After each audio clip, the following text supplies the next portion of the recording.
Hey everybody, it's your boy Edwardo here with your DraftStream final weekend call sheet review for the DraftStream Alpha test. And I guess I have to report that your boy is getting smoked.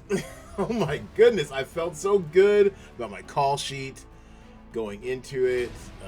Even halfway through scoring, I felt like it was starting to look good, and then damn it, up off the top rope comes the real competition.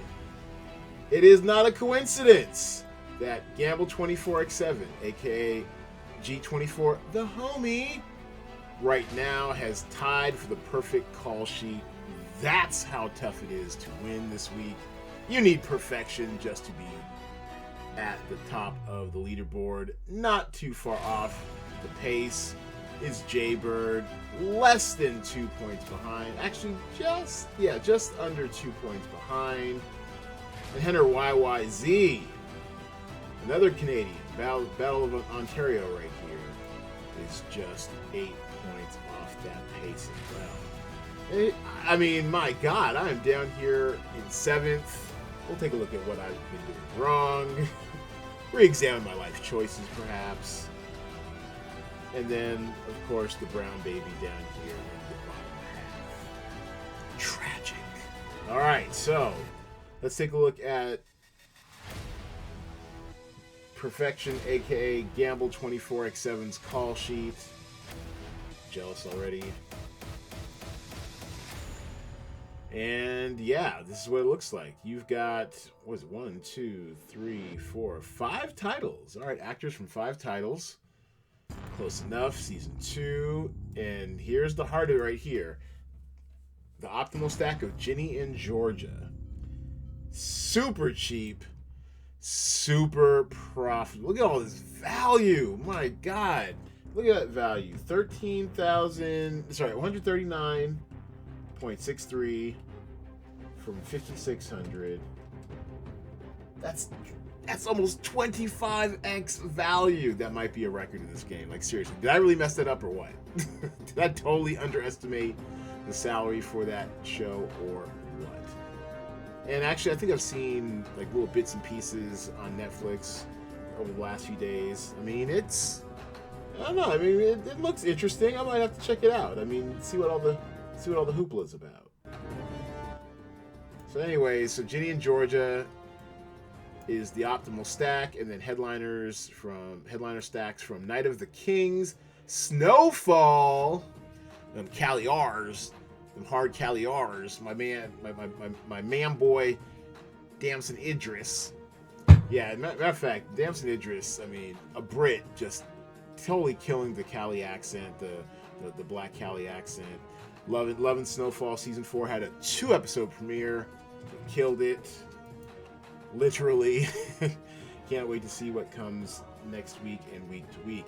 And then Superman and Lois, and yet a reboot of that series over there at the CW. So how far off, well, we know exactly how far off Jaybird was, but what does he need to do to close the gap? Well, it's looking like it's a 2v2. These two headliners from Beartown.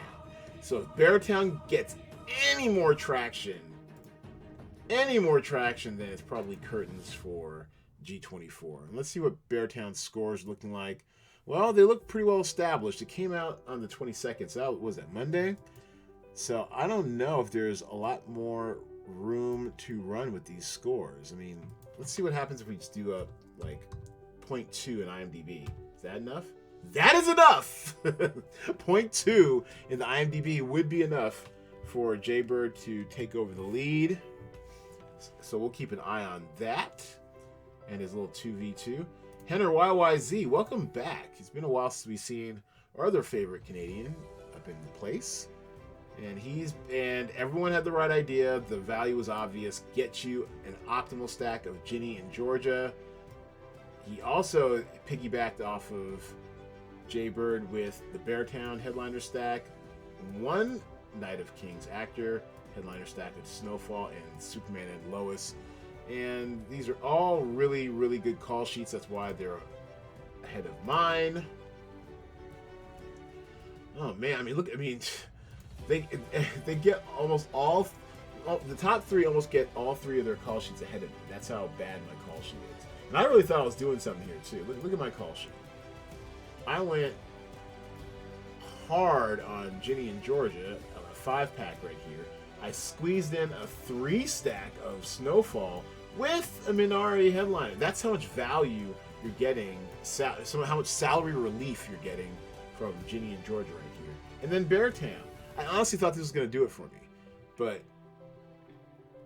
man, I mean, I guess, I mean, stopping at just the optimal stack probably would have been enough. But, man, I'm just in awe of their scores right now. I don't know how I'm going to catch up. I mean, I'm not totally out of it. I'm going to need a lot of help. I need help from Minari, number 1. And then Beartown is a bit of a wash because I'm sharing similar actors across our different call sheets. But yeah, I'm about 40 points off the pace, 47 points behind. Gonna need a miracle in its final DraftStream Alpha Test weekend. Gonna need something to happen. Let's check out Livewire. Kia Davis. See. Don't waste your pretty. Could be said about this call sheet. Well, now this is a default score. We are putting a lot of hope and faith into a TV1 title, a network that's not always covered in depth of it showing up over the weekend and registering not just a score, but several scores. It's going to be a long haul on that one. I like the Minari pick. I like Knight of Kings. You're getting decent value right there. Looks like about 14x, 14.8x. Ski Bum, not bad, but a little pricey. And at this point, you're paying for points and not for value at 16,000, and you're getting neither. I mean, 133 is cool, but for 16 grand, eesh. United States versus Billie Holiday is coming kind of soft.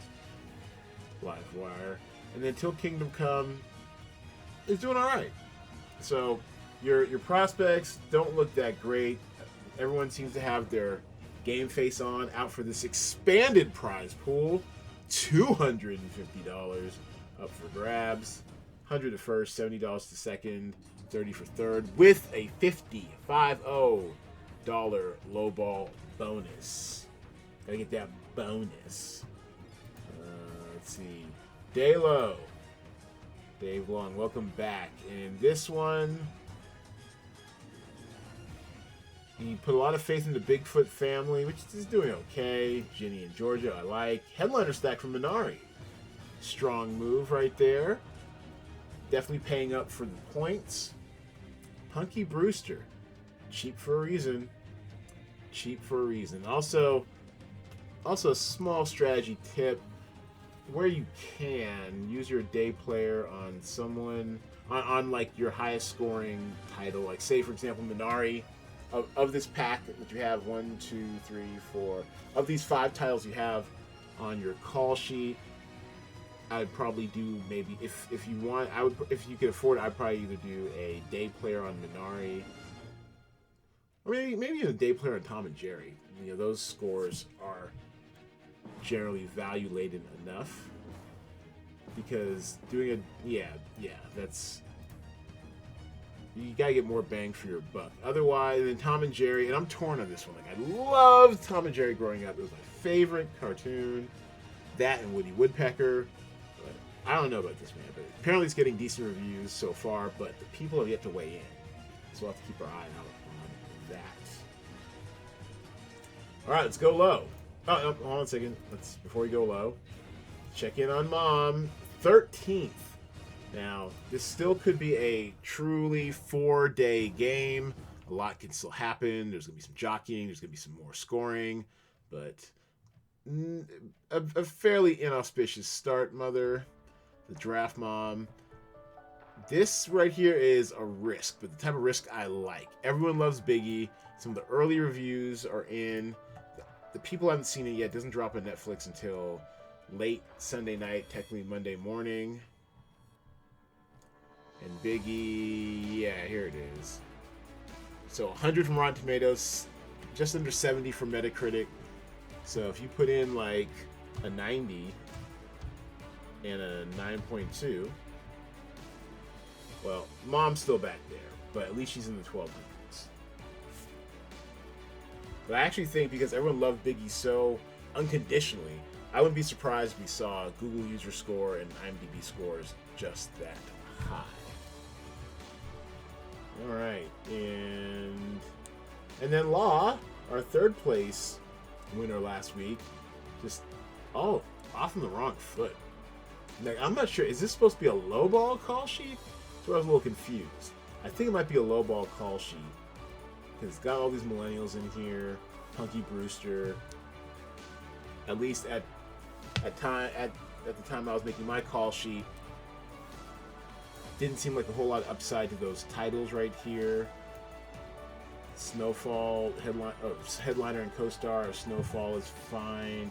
Yeah, I guess we're taking this call sheet for just like regular, like a non-low ball call sheet.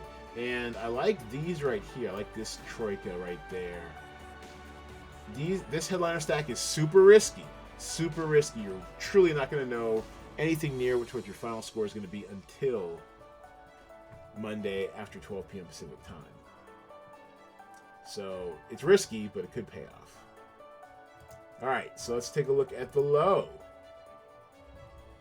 And this one actually has a couple of Biggie's actually, let me sort this. I hate it's all disjointed like that. There we go. All right. Now, much better. So it's got a pair from Biggie and a lot of Brutal Bridesmaids. And actually, we've seen this story before. We've seen this movie before. On the weekends, Lifetime trots out their very specific genre fare, and almost categorically, it's never reviewed or widely remarked upon. But there is a diehard IMDb chorus that always chimes in with like a 7 or an 8 in order to give it some extra points.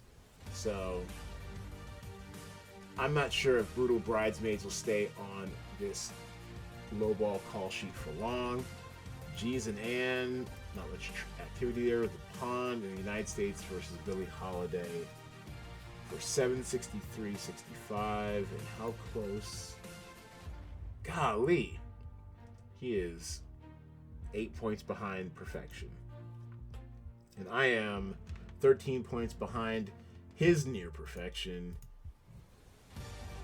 And he stocked up on Billie Holiday, the Pond, Ski Bum for salary, Biggie for salary. Well, that'll be interesting to see how this all turns out over the weekend in the end. What do I need to do to catch him? Is he catchable? He's catchable. We share a lot of the same stuff right here. I just went in a little bit deeper on Ski Bum and then decided to basically raid the millennials on a platform called All Black, All BLK. I don't even know who carries it. I can't imagine it's going to be widely reviewed or disseminated. That's just my thought. All right, so I think that's going to do it for now. We'll be back Saturday, sometime after 2 p.m. Pacific. Sometime after 12 p.m. Pacific. That's when they start recording the scores. This is the final weekend, y'all, of the DraftStream game. Thanks for hanging in there with me. We are going to reconvene on Saturday, so hang tight. Thanks for going on this journey with me. Getting a little emotional.